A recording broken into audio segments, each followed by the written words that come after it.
We all know that transformation isn't straightforward.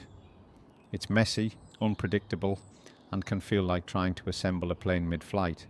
But there's a lot of knowledge and experience out there that we can tap into to help us minimize issues and circumnavigate pitfalls.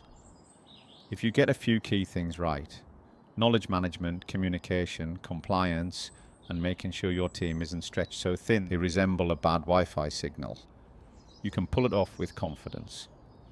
Let's talk about knowledge management, knowledge transfer, and learning first. Have you ever played Chinese whispers? We know that's what it looks like when knowledge isn't transferred properly during a transformation. Critical insights get diluted, misinterpreted, or worse, lost altogether. One trick we see working with many change programs is to codify what matters, make it accessible, and, this is crucial, really encourage people to use it. We're talking about a living, breathing knowledge hub, not some dusty SharePoint graveyard. Next, let's look at transformation management at speed. Speed is great, but only, of course, if we're going in the right direction. Rushing transformation without alignment is like hitting the accelerator with no map. Our goal is to balance urgency with precision, identify roadblocks early, monitor feedback, and correct our course quickly where needed. All this at the same time as keeping our eyes on the long game.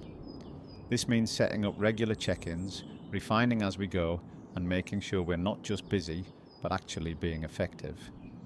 Then there's team and resource capacity, otherwise known as not burning people out. Overloading teams with change on top of their day jobs is a classic mistake. People need space to adapt, not just a fire hose of new processes. We need to be strategic with who actually needs to be involved and where can we create leverage. I tend to think of transformation like a relay race rather than an ultra marathon where everyone collapses at the finish line. Of course, there's also compliance. No one wants to be the person who forgot about regulations until it became a headline.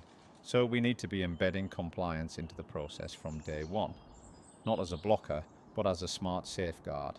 If I were to compare it to baking, we need to get the right ingredients in early, so we're not trying to fix a sunken cake at the end. Lastly, and it's a big one, is engagement and communication. Transformations die in the dark. If people don't know what's happening, why it matters, or how they fit into it, resistance is inevitable. Communication isn't just about broadcasting updates, it's about dialogue. What are people worried about? What's confusing? Where are they getting stuck? If we're not answering those questions, we're not communicating. We're just broadcasting noise. So, at the risk of stating the obvious, here's the takeaway. Transformation needs to stick, not just deliver change. If we manage knowledge properly, balance speed with strategy, protect our team's capacity, keep compliance in check, and communicate like real people, we won't just get through a transformation, we'll own it. If you're just about to start a transformation yourself, or if you're in the thick of one already and fancy a chat with someone about how it's going, or if you just want to hear what others are doing in similar businesses to yours, drop me a line and get in touch. We've thousands of change leaders in our network, and I'd love to connect you in, or chat myself if you're interested. Thanks for listening.